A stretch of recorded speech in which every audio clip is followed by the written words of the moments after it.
Hey, so Rebecca, this will be the official Thanksgiving episode of Meet the Pressers. Oh, fun. Yes. Yeah. Gobble, gobble. Meet the Pressers with Matt Mallory and Klint Macro. Brought to you by Public Safety and Education and the Trigger Pressers Union. And now, your hosts.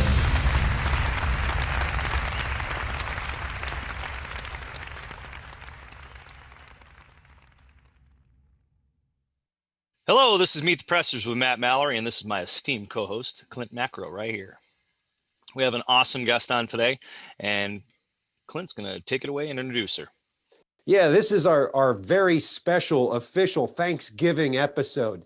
And what better person to have on the show but our friend Rebecca Schmoe, who is the leader of 1 Million Moms Against Gun Control. So Rebecca, thanks for coming on the show.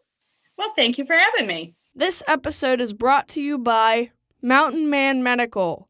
The right medical training and gear should be accessible to every American. Mantis. Mantis X helps shooters suck less. Meet the Pressers is sponsored by Next Level Training, Saber Red, Cutting Edge Bullets, the USCCA, ASP, Common Sense Self-Defense, and T1 Ammunition. Meet the Pressers is also generously supported by other fine companies, ranges, and our Patreon members. Thank you. What are your plans for Thanksgiving this year? Actually, my family is going to go ahead and get together. We're going to abide by all the precautions because we do have older members of our family. And, but that really, virus has never stopped us before, whether it was the flu or a cold or whatever was the virus du jour of that year. And so we're going to go ahead and have family time because that's what we do. We're in rural Kansas and family is everything to us. Amen. Amen. So has the Kansas governor imposed any like house arrest orders and limitations and restrictions apparently? Well, she's a bit on the tyrannical side, and she has tried repeatedly and failed repeatedly to try to get us to limit what we're doing through mandates and things like that. And fortunately, our local authorities, our local sheriffs and everything have refused to adhere to her mandates. They said that they won't go and arrest anybody. Nobody's going to be knocking down doors and stealing your Thanksgiving turkey. So we're all good to go. That's awesome. So how have the mandates from your governor affected your state's economy? Actually, the economy here in small town Kansas was almost obliterated when she shut everything down originally. We had to fight to get the local community's control back. We eventually got it to where her mandates were not statewide anymore, that the local counties had control again. Unfortunately, that means that some counties are doing better than others. And of course, private businesses get to make up their own rules.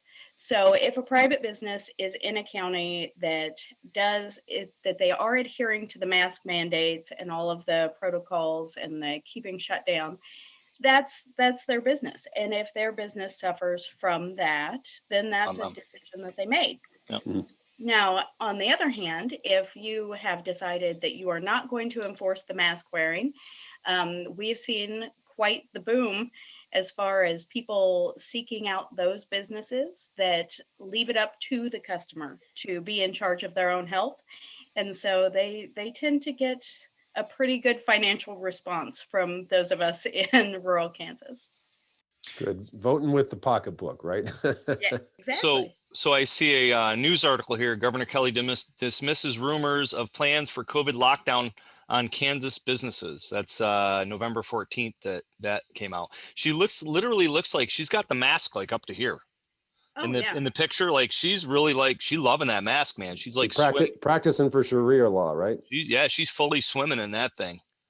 She is. The mask, as far as I'm concerned, I don't speak for Million Moms on this, and I don't speak for anybody else on this, but as far as I'm concerned personally, the mask is a cloth virtue signal, and it's the easiest thing since all of the celebrities with their picture, with their written words.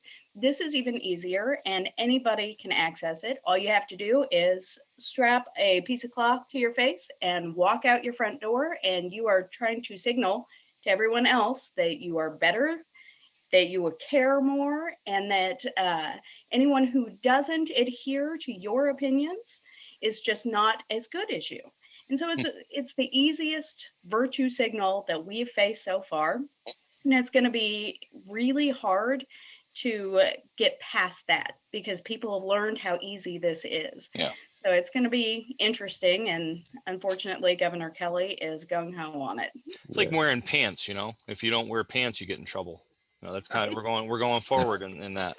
I think it's a test run to see exactly how far they can take it, and they can use the data on this. There's tons of data. We can look at different laws that were adhered to, laws that were not laws, they were edicts. What did people pay attention to? Yep. How did the will of the politicians actually affect the lives of the citizens? And this will help them later on. I say them, folks that are looking to be kind of tyrannical like Government. Mm-hmm. Government Yeah, changing. most certainly. Yeah, it's that litmus test, that matrix that they're putting together. So I had somebody tell me one time, they said, the mask is kind of like wearing pants. This gets us going back to pants here. I guess I got a fetish with pants today, but if you don't have pants on and you pee, you might pee on somebody. If you have pants on and you pee on yourself, and vice versa. And then they're like, so it's the same with a mask. If you have a mask on, right? I don't know. That's probably the closest thing I could think to be maybe reasonable or common sense. I mean, that argument loses water when you look at the efficacy of the actual mask itself. Like, things still get through it. Like, if you've ever wore a mask and did drywall, like, a lot of stuff still gets in there. Now there certainly may be masks that are kind of, we'll say, bulletproof, for lack of a better term. Stuff but like that. but someone taking an old t-shirt sleeve and putting rubber bands to it is not going to stop someone from potentially getting a disease from another person, provided that they're inside like 2 arms reach proximity. Or we'll bring it back to gun training, right? Yeah. So the biggest things people can do is I get the social distancing. It's not actually social. It's very antisocial. But the physical distancing that makes some sense. When you come to someone now, it's like you go like, are you a shaker? Are you a bumper? Are you an elbow person? Or do we just kind of bow like the Japanese, right? So, keeping distance, keeping distance off one another, that makes sense. You remember we did an episode on COVID earlier on, and we had Grant Gallagher, who's an epidemiologist, and some of the things that we have suggested. Of course, I came out with some standards for instructors with COVID. Some of the things that we had suggested are based on actual science, not just the, it's based on actual science, not just the edicts of someone pretending to be somebody else, meaning like our Secretary of Health in Pennsylvania. Someone actually accused me of being a science denier. And I said, yeah, but you're going to tell me that, and you're going to pretend that our Secretary of Health is a female. Talk about science denier, right? I went off in a rabbit hole there. I chased a rabbit. Oh, that's interesting. Yeah. That's a good point. It's for what's benefits them, just like the election. You've got, in one sense, they're like, oh, Hillary won, the election's rigged, people cheated. And then it happens now when we have mail-in votes, which we didn't back when Hillary and Trump ran. And now they're like, oh, no, it was the most fairest election ever. It's the most secure election ever. Huh? Yeah. Lose your job, buddy. Here. Yeah. Pay no attention to the man behind the curtain. I like the Kansas reference there. Good Kansas. That's right. See, now you think we're a lot more clever than we are. That just kind of happened. That just happened. I was trying to give credit. Well, I appreciate that. The New York reference too. Did you know Frank L. Baum here in Cazenovia, New York? Oh, really? You're like 10 miles away from his birth homestead or something? Yep. 15. But yeah, about that. You're 15 miles away from a lot of homesteads. Yeah, there's a lot of stuff around here. Yeah. Yeah, Hillary, Harriet Tubman. Two definitely different people there. True, very true. Yeah. Very true. Yeah. So what's the status of Kansas when it came to the election here? Everything certified, and is there any controversy, or is there anything going on with the election in Kansas? Really, there's no controversy so long as you are a constitutional conservative Republican. We actually did quite well as far as securing seats. We already had a supermajority in our legislature, so that if the governor decided to do something that is against our Constitution, whether it's federal or Kansas, we could override with a veto. And so we actually picked up more seats. Right now in Kansas, we have 87 of the 125 House seats, and we have 29 of the 40 Senate seats.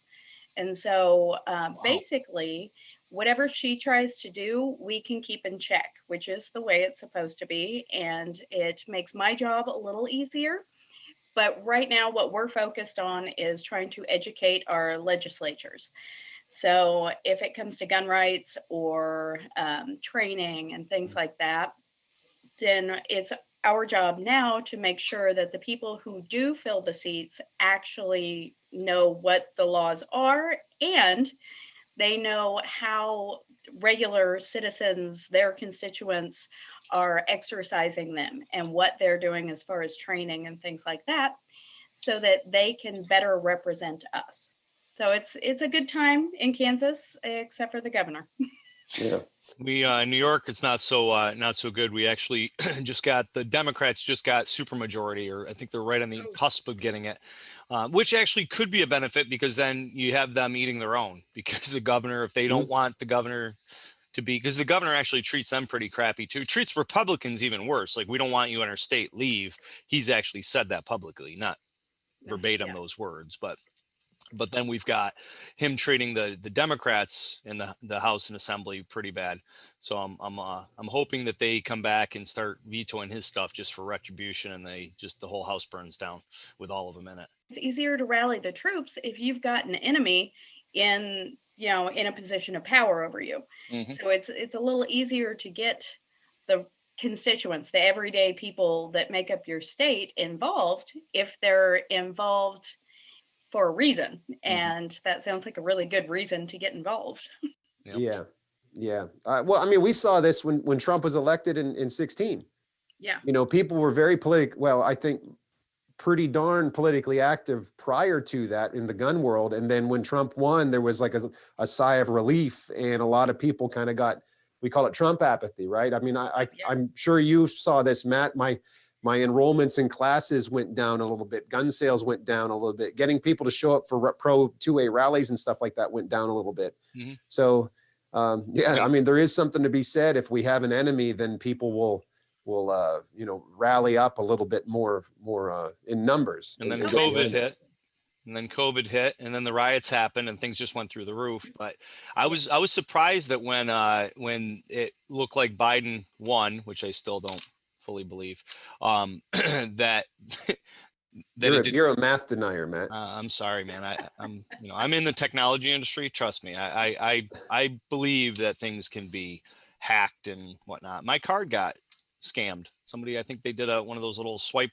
thingies in the ATM machine, and somebody ran up like a grand on my credit card.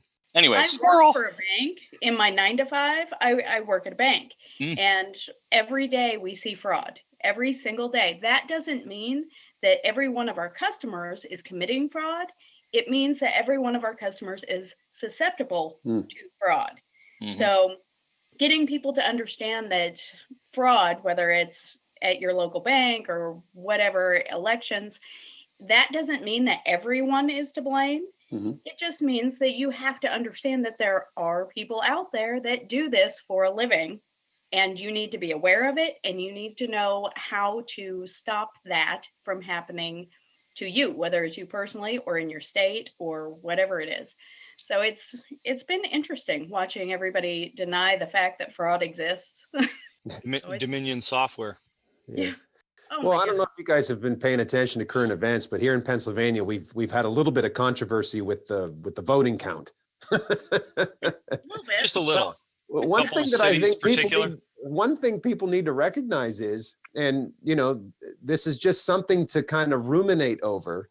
But if you look at our down ballot candidates, we talk about our state senators, we talk about our state assembly people who ran pro-gun, which generally speaking in this election were Republicans. Now, of course, like I've talked about Senator Jim Brewster here in Pennsylvania, who's a Democrat, and he's definitely one of our biggest guns or pro-gun supporters. He's got like an A+ rating with Firearms Owners Against Crime. But generally speaking, the pro-gun people are Republicans in Pennsylvania, and we did very well with pro-gun people down ballot. I mean, very well. We even picked up a few seats in the House and I believe in the Senate. Nice. And with that said, if there was this landslide blue wave that was supposed to happen, Right. why didn't it affect those down ballot candidates? Bingo. Why didn't it? And if you look at those amazing, like 3 a.m. spike of votes that came in Sickening. here in Pennsylvania, they affected the presidential campaign, and they affected Connor Lamb's campaign, who was running against Sean Purnell. And it also affected the attorney general, who some say the attorney general here in Pennsylvania is the guy that's going to run for governor after Wolf is out in 2 years. Interesting. Very interesting. So, whatever that's worth. Those of you with a brain, look into it yourself. And If I only had a brain. Again, Kansas. That's right. See, you did it again, Matt. I know. You're It's all really about the odds today. yeah. I'm on it, you're really Vegas. funny. So a lot of our viewers may or may not know 1 Million Moms Against Gun Control. Could you go ahead and just kind of tell us the story of how you became involved with that organization and what its mission is? All right. Really, after Sandy Hook hit and everybody was devastated, and it was just such a surreal experience. And then the anti-rights moms came on scene. The Nagtivist mommies in their red shirts, Shannon Watts led, Bloomberg funded, came out and said that they spoke for all mothers. And then there were moms like myself across the nation who realized, no, you don't speak for me. I believe that my kids are safest when I can actively keep them safe. And so I went looking for other moms such as myself, who actually understood what gun safety is. And I stumbled upon the group 1 Million Moms Against Gun Control on Facebook. And so I started reading and started kind of getting to know the ladies that were involved. And the lady that actually founded the group is Heather Marchese. And she has since had some other life events happen, and she has stepped aside, and Mary Callison and I have kind of picked up the reins and been running it for several years. And what the mission of 1 Million Moms Against Gun Control is that we try to be kind of the middleman liaison between people who need help, they need direction, whether it's for training or what the laws are in their state, or if they don't like the laws, how to go about changing those and who to contact. And we pair them up with the people who we built relationships with, established kind of a network of in every state. We can usually get it down to within a couple counties from where the person is that needs the training, and we can find them someone who has been vetted by people that we know and trust, that we can get them in and get them what they need. As far as getting people actively involved, we try our best to educate and engage with women to let them know that they're not alone in their thinking of, I need to be able to protect myself. I need to be able to protect my kids. And so we try to bring as many of those women in and get them in the position of getting good, solid training as we can, because you won't protect your second until it matters to you. And so in order to get more people involved in protecting their rights, it's kind of our mission to let them know that they have rights to begin with, and then get them actively involved in exercising them. Excellent. Awesome. That's a righteous mission. Definitely. Thank you. We've talked about kind of the election fatigue and stuff like that. And we go through that. All Second Amendment advocacy groups go through fatigue whenever it comes to trying to get people involved and hitting the brick wall. And so Mary and I have been active and daily setting people up with opportunities for education for a number of years now. I think we're going on 8 years of doing this daily, just volunteering our time and our own money and resources. And we are happy to do it. And it's even with the little lags in motivation from time to time, we always talk to each other and talk to the other Second Amendment advocates out there and realize, okay, this is important. This isn't about us. It's not about today. This is about leaving our kids and our kids' kids the rights that we enjoy. And it's about regaining rights in some states, and it's about retaining rights in others. And so we just rally ourselves and rally with our other Second Amendment friends and get back to work. Yeah, but you know what sucks? Come turkey season, when I'm on the other side of this hillside trying to harvest one of these animals, they'll be nowhere in sight. They'll be laughing at you.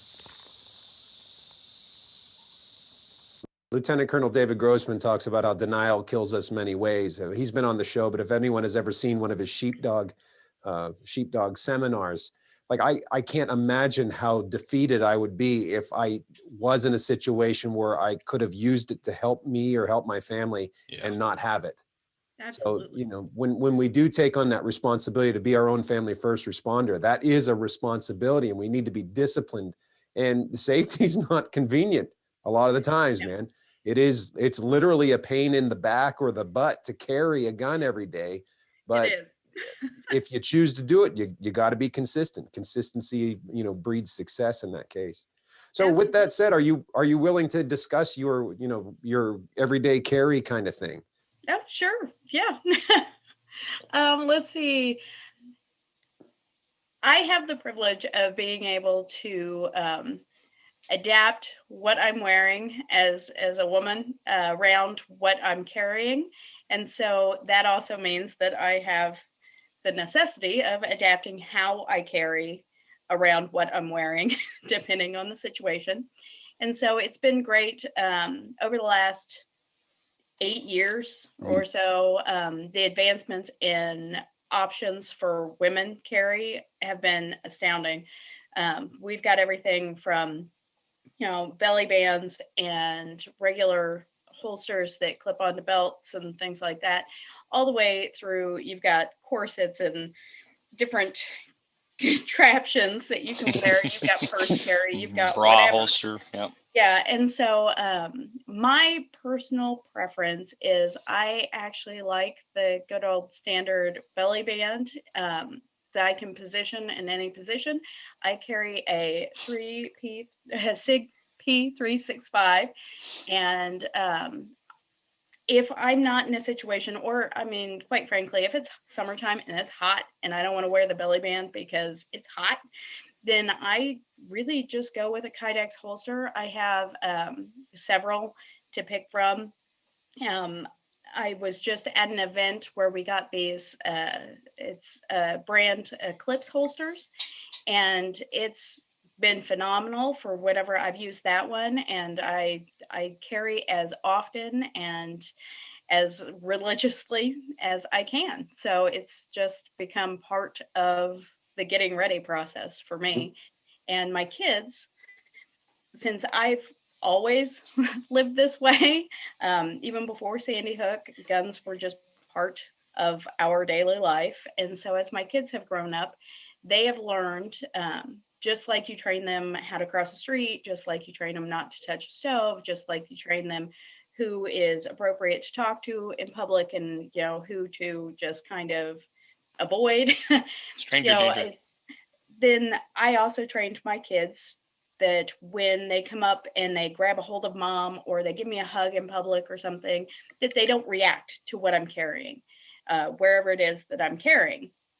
And so my kids, we would practice at home. They would run up and they would give me a hug and they would purposefully put their hand on where I was carrying so that they could get used to that.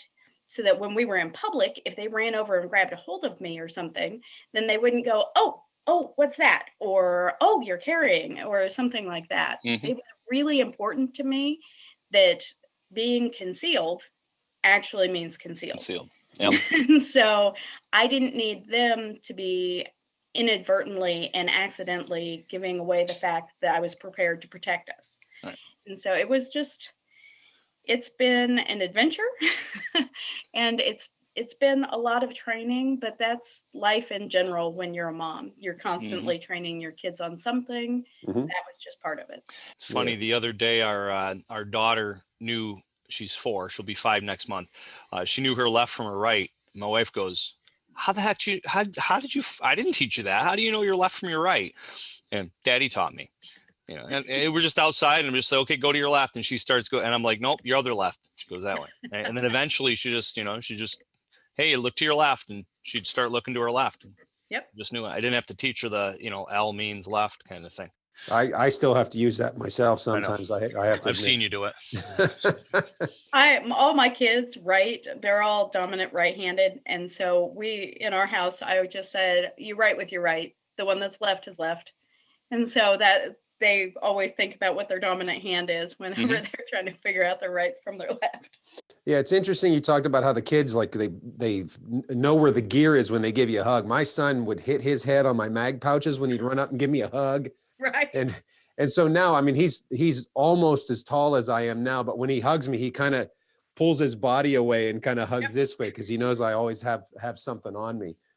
But yeah, I mean, training kids, a lot of adults, a lot of parents are really not sure how to breach the subject of personal defense and of course carrying the hardware and stuff with their kids. But I think the key is to get them involved and take away the taboo and talk about it. I had an article come out on Personal Defense Network about things that I did with Augie, my son, on how to make him that next generation first responder and talk about the predator behavior and the unpleasant things that we want our kids to avoid, but we'd be setting them up for a fail if we didn't breach that somehow. So if folks want to check that article out, it's on my library page on Trigger Pressers Union, where they can see it on Personal Defense Network. It's not like this is how you should train your kid, but it's some things that I had done that seemed to work real well for me. But I think we need to be very open and upfront with that with our children and not make it this thing like, oh, don't touch that, because if you do that, they're most likely going to want to touch it and see it. Whereas if we kind of remove that stigma, that's a part of just life, they're going to be more apt to get the education and not get the fear. That's a boy altogether, right? Don't touch this. They walk out of the room. It's like, right. Absolutely. So that brings a good point. When we talk about the NRAs, don't touch, leave the area, tell a responsible adult, right? I always like to take it to the next step, and I know you do too as well, Klint.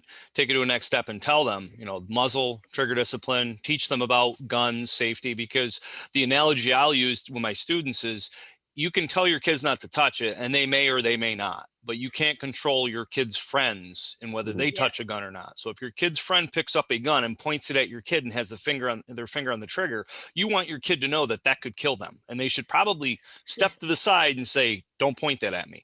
But if they don't know any better, then, right, it could be bad. Right. I talk about that all the time.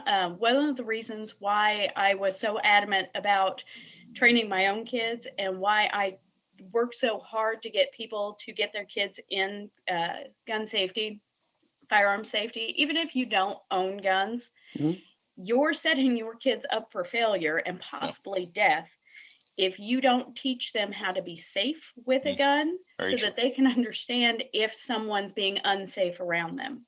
Well said. We teach them, like I said, we teach them how not to touch a stove. We teach them how to cross a street. You Mhm. need to teach them how to be safe and how to keep themselves safe. And that's something that so many parents miss. They think, well, I don't have a gun in my home. I'm never going to have a gun in my home. Well, your kid's not always going to be in your home. Exactly. Or you may eventually have someone in your home Brings one. who has a gun. So Mhm. either way, you can't protect them when you're not with them. Right. And you have to teach them. That's part of parenting. You Mhm. have to teach them to do for themselves. And And- so it's really been a mission of mine, really as far back as I can remember, to preach and teach safety. It's imperative if we want our kids to have good lives that we set them up to have good lives. You know, the mindset of relating the known to the unknown. Klint and I do this a lot as instructors, and the one thing that a lot of us do is drive vehicles or around vehicles. Vehicles are everywhere. Yeah. So that thought process, you could tell the kid, don't drive the car, don't touch the car. The car is dangerous. It's a tool, but you got to know how to use the tool. So don't touch it. And you leave it at that. Well, that doesn't mean a car is not going to run them over in the middle of the street. Right. So you got to teach them to not walk in the middle of the street, Yeah, and not be in the muzzle of that car. Right. well, and as gun owners too, we know if you're a gun owner and have kids, you do have a gun in the house. Mhm. So like you think about a power outlet, well, we shield the kid from the power outlet. We put the little plastic doodads in there to cover it up, and it's there for a while, but it's not that we don't want them to stay away from power outlets forever. Mhm. They reach a certain point in time in their childhood when we say, yes, they are ready to know this. They're Right. ready to have the responsibility to treat this thing with respect. And then you teach them about the power outlet. And then before you know it, they're plugging in their radio or whatever kids play with this day and age into the power outlet, right? Yeah, video Because games. we educated them, right? Right. So you can't put an age range on maturity. I mentioned this before. I've had to disarm 55-year-old men on the firing line, and I've had literally 7-year-olds handle a rifle with impeccable safety in a youth rifle program. So it's all about education. When we can educate people, and this goes with your organization too, if we can educate them and give them the tools that they need to be able to exercise their rights, then the world is a better place.